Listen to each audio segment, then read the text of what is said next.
Hey everyone, welcome back. We're diving back into some entitled people stories. Today we've got 3 tales of people who thought they could bend the rules and discovered the rules bend back. One involves a defense contractor's accounting department learning the true cost of policy. Another, a trust fund supervisor who discovered being forgotten hurts more than being hated. And the last, a woman who brought bolt cutters to a police evidence lot and met an X-26. Stick around until the end. We'll break them down, and you can vote in the comments for the best story. Paper beats policy. They tried to nickel and dime us on hotel tax, so we invoked the monthly flight clause. Working for a major defense contractor sounds glamorous until you realize most of your life revolves around hotel receipts and expense reports. A few years back, our team was based out of Guam, but we were sent to Florida for several months of training.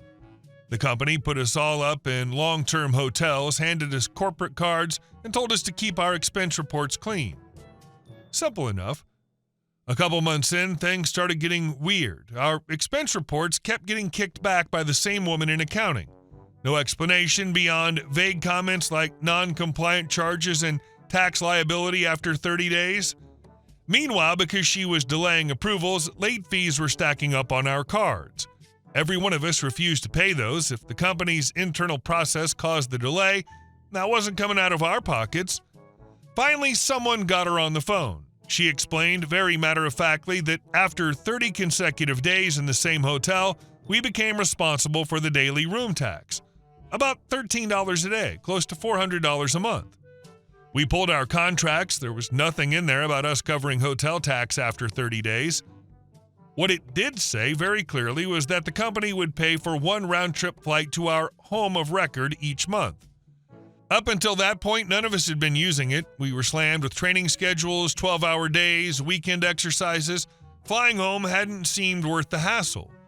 But if staying in one place longer than 30 days meant we personally owed hotel tax, suddenly we all rediscovered our love for travel. I remember one of the guys leaning back in his chair and saying, "So if we break up the 30 days, the tax resets?" "Yep," someone replied. "Clock starts over." Another guy grinned, "And the company pays for the flight?" "Yep." That's when the spreadsheets came out. Within a week, every single one of us had scheduled monthly trips home, even the guys who lived halfway across the Pacific. One of our teammates was from Guam. His round-trip flights from Florida were running close to $2,000. So instead of paying $13 a day in tax, about $400 a month per person, the company was now covering flights ranging from $700 to $2,000 every single month. Accounting never said a word about the hotel tax again. This is the beautiful arithmetic of compliance. They tried to shift a $13 a day cost onto you. You responded by invoking a contract clause that cost them $700 to $2,000 per person per month. The accounting department was hoist by their own petard. They couldn't complain about the flight costs without admitting the tax enforcement was their idea. Their silence was the sound of a policy being hastily walked back. It wasn't even malicious. We were following the contract exactly as written. If they wanted to enforce the 30-day rule, they were also bound to the flight benefit. Paper beats policy every time. That wasn't the first time company logic had backfired. A few years before the Florida trip, I was coming home from Japan. My route had an 8-hour layover in Tokyo. Anyone who spent 8 hours in an airport knows that's long enough to question your life choices. I found a different flight. It shaved off most of the layover and got me home significantly faster. The problem, it cost $200 more than the lowest available fare. I submitted it anyway with a note explaining the time savings. The travel office rejected it within hours. "Must select lowest logical fare," the email read. I called the travel coordinator. "Hey, just to confirm, you're rejecting this because it's $200 more?" "Yes," she said. "Policy requires lowest available fare." That meant I was on the clock from the moment I left my house until I reached my final destination hotel. Not airport to airport, not wheels up to wheels down, doorstep to doorstep. "Yes, but the fare difference is still outside policy," she replied. "Okay," I said slowly, just making sure. The original itinerary put me at about 23 hours of travel time. By the time you factor in early check-in, security, layovers, boarding, delays, those days stretch long. A lot of that time falls into overtime and double time. When I finally landed, I did the math. Because of that 8-hour layover, I logged an extra 13 hours of double time at roughly $100 an hour. $1,300, all because they didn't want to approve a $200 fare difference. When I submitted my timesheet, payroll processed it without blinking. Policy is policy, after all. The irony is that none of us were trying to game the system. We just read what was written and followed it. The contract says monthly flights are covered, we'll book them. If the rule says lowest fare, we'll take it, even if it costs more in labor. One afternoon during the Florida assignment, we were sitting in the hotel lobby comparing flight itineraries. Mine's $1,850 this month, the Guam guy said, shaking his head. Worth it, someone replied. You saving $13 a day? We all laughed. At some point, someone in accounting must have realized what was happening. Suddenly, approvals moved faster. No more talk about hotel tax responsibility. No more delayed expense reports. It quietly disappeared. It always fascinates me how the people writing these policies assume everyone will act against their own interest. They expect you to absorb minor costs or inconvenience for the greater good of the company. But when you strictly follow the language they created, suddenly it's a problem. We didn't argue, we didn't protest, we just complied. And sometimes compliance costs a lot more than common sense ever would. And our second story. Petty revenge for the "that girl" comment. I work in the service industry, which means I've seen every flavor of chaos you can imagine. The good managers, the bad managers, the ones who actually earn respect, and the ones who get handed a title because they're friends with the right person. This story's about the last category. A few years back, we had an assistant supervisor. I'll call her Marissa. She wasn't technically my boss in any meaningful way. We were coworkers for about a year before she got her little bump in title. It wasn't earned, it wasn't deserved, it was gifted to her because she was tight with the actual big boss. Nepotism, but make it sloppy. Marissa's management style could be summarized as do nothing, drink on shift, and turn the dining room into her personal nightclub. I'm not exaggerating. She'd blast music over the speakers, sway around between tables, and once I watched her literally start twerking while polishing glassware. In front of guests. If something needed to be done, inventory, scheduling fixes, resolving a customer complaint, she'd disappear, or she'd be handling it in the office with the door closed, which usually meant scrolling through her phone with a drink in hand. She came from money. Trust fund energy radiated off her, the kind of person who talked about working hard while doing the absolute bare minimum. Outside of work, her hobbies seemed to include getting blackout drunk at every bar in town and aggressively flirting with any man who made eye contact for more than 2 seconds. Eventually, she got fired. Not for incompetence, not for twerking, for drinking on the job one too many times. There are limits, apparently. Life moved on. I kept working there. My spouse works there too. He's one of the bartenders. We met at that job. It's messy, but it works for us. One night, months after Marissa had been fired, she showed up at the bar.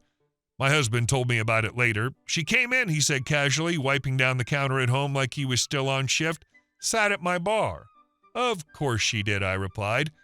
He hesitated for a second. She asked me if I was still with that girl you were dating. I looked up slowly. That girl? Yeah, didn't say your name. Now here's the thing, she knew my name. We worked side by side for over a year. She spent more time around me than she ever did around him. She used my name constantly when we worked together.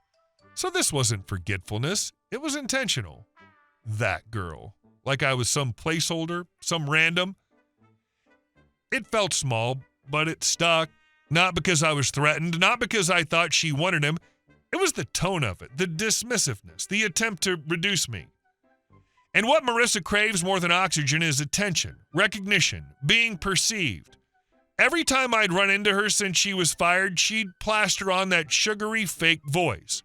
Oh, hi, my name, drawn out, overdone, performance level fake. I'd nod politely. I'm not a scene maker, but I never forgot the "that girl" comment. Fast forward to a couple weeks ago, I was out with friends at a bar downtown. Not my workplace, neutral territory. And there she was, perfect blowout, loud laugh, clinging to some poor guy's arm like he was a flotation device. she spotted me almost immediately. Her face lit up in that exaggerated way. She peeled away from her group and came strutting over. "Oh, hi." I smiled, calm, neutral, pleasant. "Oh, hey," I said warmly. "How's it going?" She launched into some surface-level chatter about how busy she's been, how she's working on projects, how she misses everyone. Then I tilted my head slightly and said, in the most genuinely confused tone I could muster, "I'm so sorry. I feel terrible, but I've completely blanked." "What was your name again?" Silence. It was microscopic, maybe half a second, but I saw it. Her eyes flickered, her smile froze. You could practically hear the record scratch in her brain. "Marissa," she said slowly. "Marissa," I repeated brightly. "Of course. I'm so bad with names sometimes." The performance cracked for just a moment, not enough for anyone else to clock it, but I did. The color in her cheeks changed, the forced smile tightened, because for someone like her, being forgotten is worse than being disliked. This is the perfect psychological weapon. She spends her life curating her image, demanding to be noticed, craving the spotlight, and you just didn't. You didn't attack her, didn't confront her, didn't even argue. You just implied that she wasn't memorable enough to retain. For someone whose entire identity is built on being perceived, being forgotten is existential annihilation. The half second of silence is her realizing her brand has failed. She laughed awkwardly and mumbled something about needing to get back to her friends. I watched her walk away, posture slightly stiffer than before. I didn't raise my voice. I didn't insult her. I didn't bring up the bar conversation. I didn't mention the drinking or the twerking or the fact that she got fired. I just erased her. And the beauty of it? It was believable. People forget faces from old jobs all the time, especially when those people weren't exactly memorable for the right reasons. Later that night, one of my friends asked, "Didn't you guys work together?" I shrugged. We did, briefly, because that's what she reduced me to once. That girl. Now she's just someone I briefly worked with. The irony is she thrives on drama. If I'd snapped at her, she would have loved it. If I'd confronted her about what she said to my husband, she would have spun it into some narrative about jealousy. But forgetting her, that hits differently. A couple days later, my husband texted me from work. "You'll appreciate this," he wrote. "Marissa came in again and asked how you were." "Oh," I replied. "Yeah, used your name this time." Funny how memory works when it needs to. I didn't ask him to say anything. I didn't need a follow-up. The point had already landed. Sometimes revenge isn't loud. Sometimes it's just looking someone in the eye and making them realize they're not as important as they think they are. And I slept very well that night. And our last story. The day a woman tried to steal her car from police evidence and met a lieutenant's X26. Back in 2013, I worked as an auto damage adjuster for what I'll call lizard insurance. My job was simple in theory: go to tow yards after accidents, inspect vehicles, decide whether they were total losses or repairable, and write up the initial estimates. In practice, it meant crawling around wrecked cars and gravel lots at all hours of the day. One particular afternoon, I was at ABC Towing, a place I'd visited dozens of times. They handled regular impounds, accident tows, and also had a contract with the state police. That meant part of their yard, double-fenced and locked, was reserved for police evidence vehicles. Anything tied to an investigation sat back there behind a second gate secured with a chain and padlock. I was there to appraise 2 cars involved in a minor accident. Nothing dramatic, just enough damage to make both undrivable. Flat tires, busted lights, cracked glass. I'd already finished the first car and was working through the second, snapping photos and documenting damage. I had my headphones in and was listening to the Flatliners, Cavalcade specifically. It was a long day, and music made the gravel and paperwork more tolerable. The second vehicle needed a VIN photo, which is taken through the windshield where it meets the dash. I leaned in to get the shot, focused on lining it up properly.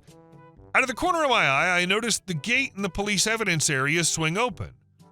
That was odd, but I was about 50 meters down the lot and assumed maybe staff had authorized someone. I didn't think much of it and finished my photos.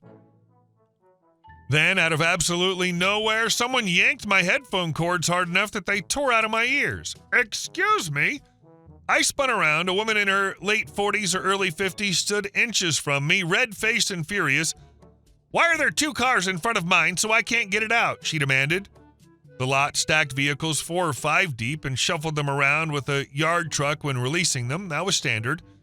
Still, something about her being back there felt off. "First," I said, holding up a hand, "please don't touch me. Second, you really shouldn't be in that area, and I don't—" "You shouldn't be listening to music on the job," she snapped. "You're back here taking pictures of other people's belongings. You're probably stealing." I pointed at the Lizard Insurance logo on my blue jacket. "I'm an adjuster. I don't work for the tow yard. If you need your car, you have to go to the office at ABC Towing." "I don't need the office," she shot back. "I saw you. You can move these cars." Before I could respond, she stormed toward the first vehicle, blocking hers, and opened the door. "Hey, no, you can't go in there," I yelled. "Those are police evidence vehicles." "If you won't move them," she shouted, climbing inside, "I will. Where are the keys?" "In the office," I said, already dialing the towing company's number. Within seconds, the yard manager came sprinting out, phone in hand. "Ma'am, get out of that vehicle," he yelled. "Those cars belong to the state police." That's when he saw it. The chain securing the evidence gate had been cleanly cut. Bolt cutters. She had brought bolt cutters. This is the moment where frustrated car owner escalates to criminal mastermind in her own head. She didn't just wander in. She came prepared with tools to commit a felony. The bolt cutters transformed this from a roadside argument into a premeditated act. The sheer overkill of breaking into a police evidence lot to retrieve an impounded vehicle is its own kind of insane logic. The manager's face went pale. He barked into his Nextel-style radio while arguing with her. She kept insisting she was just getting her property and that we were refusing to release it. About 10 minutes later, sirens lit up the gravel lot. 7 patrol cars rolled in. The lieutenant in charge of county tow licensing stepped out with the kind of expression that says, "This is going to ruin someone's week." The manager explained everything. Then the lieutenant came to me. "Start from the beginning," he said. As I walked him through it, she overheard and began screaming again. "He stole my car," she yelled, pointing at me. An officer standing beside her directed her to stay put. She ignored him and tried to rush toward me. The female officer grabbed her arm. She ripped it free and shoved the officer hard enough to knock her down. Time slowed. She charged. The lieutenant stepped in front of me and deployed his taser.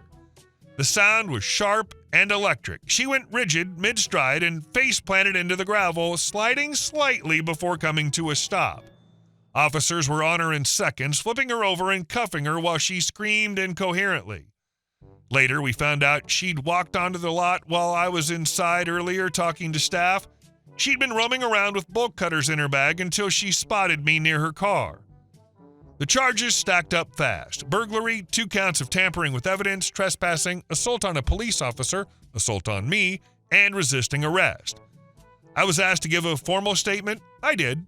Then I finished my appraisal paperwork because at the end of the day, claims still had to be processed. She did serve time. I never learned how long.